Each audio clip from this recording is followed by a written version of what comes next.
Hello friends, आज 19 जून 2020 हम बात करते हैं करंट अफेयर्स की, ट्रेंडिंग टॉपिक्स की। ये टॉपिक्स कॉम्पिटिटिव एग्ज़ाम्स के लिए बहुत ही इम्पॉर्टेंट हैं। तो पहला टॉपिक जो है यूएनएससी से रिलेटेड है। यूएनएससी का फुल फॉर्म है United Nations security council. India को इसका नॉन परमानेंट मेंबर चुना गया है। ये टेन्योर 2 साल के लिए है। इंडिया का चयन 8वीं बार हुआ है। अंटार्कटिका में फोसिल मिला है और ऐसी संभावना व्यक्त की गई थी कि ये 68 मिलियन साल पुराना है। ये फोसिल 2011 में मिला था। स्कीम की बात करें तो उत्तर प्रदेश सरकार ने बाल श्रमिक विद्या योजना लॉन्च की है। ये बाल श्रमिक विद्या योजना International Child Labour Prohibition Day के दिन लॉन्च की गई।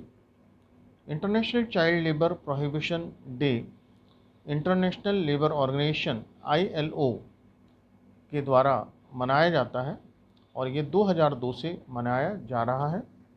International Child Labour Prohibition day 12 जून को मनाया जाता है। बाल श्रमिक विद्या योजना के अंतर्गत लड़कों को 1000 रुपये और लड़कियों को 1200 रुपये की सहायता दी जाएगी। लड़कियों को ज़्यादा सहायता देने के पीछे कारण ये बताया गया है कि लड़कियों को स्कूल तक लाना कठिन काम है। अब नेक्स्ट टॉपिक है कोविड-19, जो कि पेंडेमिक इस समय चल रहा है। WHO वर्ल्ड हेल्थ ऑर्गेनाइजेशन के अनुसार कोविड से अफेक्टेड लोगों का आंकड़ा 60 लाख को पिछले 2 महीनों में पार कर गया है।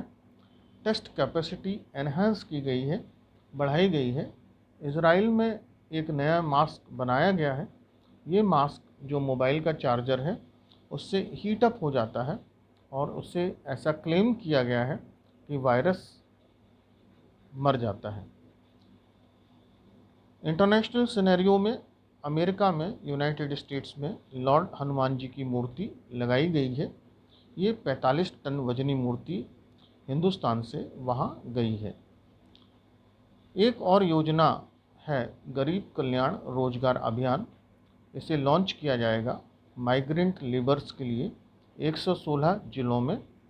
ये अभियान मुख्यतः बिहार, झारखंड, उत्तर प्रदेश, मध्य प्रदेश, उड़ीसा और राजस्थान में चलाया जाएगा। इससे एम्प्लॉयमेंट मतलब रोजगार और इंफ्रास्ट्रक्चर को बनाने में बहुत मदद मिलेगी। आपने सुना होगा कि इस बार गुजरात के गिर क्षेत्र में जो शेरों की गिनती का काम शुरू हुआ, उसमें नई टेक्निक को अपनाया गया। उसका कारण था लॉकडाउन। जो ट्रेडिशनल टेक्निक थी उसमें बहुत सारे लोग लगते थे और उसके द्वारा गिनती की जाती थी। लेकिन इस बार गिनती का जो प्रक्रिया थी उसे पूनम अवलोकन विधि के द्वारा संचालित किया गया। जो पूनम अवलोकन विधि है, इससे पैसे खर्च कम होते हैं और काम कम समय में हो जाता है। अब एक कंट्री की बात करते हैं तो आज का देश है अफ़गानिस्तान। ये एशिया का एक कंट्री है। इसका पूरा नाम है इस्लामिक रिपब्लिक ऑफ अफ़गानिस्तान। ये साउथ सेंट्रल एशिया में है। इसकी राजधानी काबुल है। यहाँ पश्तो और दारी भाषाएं बोली जाती हैं। अब बात करते हैं मध्य प्रदेश की। मध्य प्रदेश में मुख्य रूप से जो नेशनल पार्क है उसमें पन्ना नेशनल पार्क है। पन्ना नेशनल पार्क खजुराहो के पास में है। ये टाइगर्स और वाटरफॉल के लिए जाना जाता है। इसके बाद शिवपुरी में माधव नेशनल पार्क है। माधव नेशनल पार्क बहुत बड़े क्षेत्र में फैला हुआ है। शिवपुरी को इस क्षेत्र की ग्रीष्मकालीन राजधानी भी कहा जाता था। इसके बाद हम बात करते हैं कान्हा टाइगर रिजर्व की। ये टाइगर और जैकॉल मतलब सियार के लिए जाना जाता है। अब Bandhavgarh national park. Bandhavgarh national park में वहाँ बांधवगढ़ फोर्ट भी है जो पर्यटकों के लिए एक अच्छा अट्रैक्शन है। इस लेक्चर के लिए मैं एक्नॉलेज करता हूँ, धन्यवाद देता हूँ मिस्टर सजल दीक्षित को। Thank you.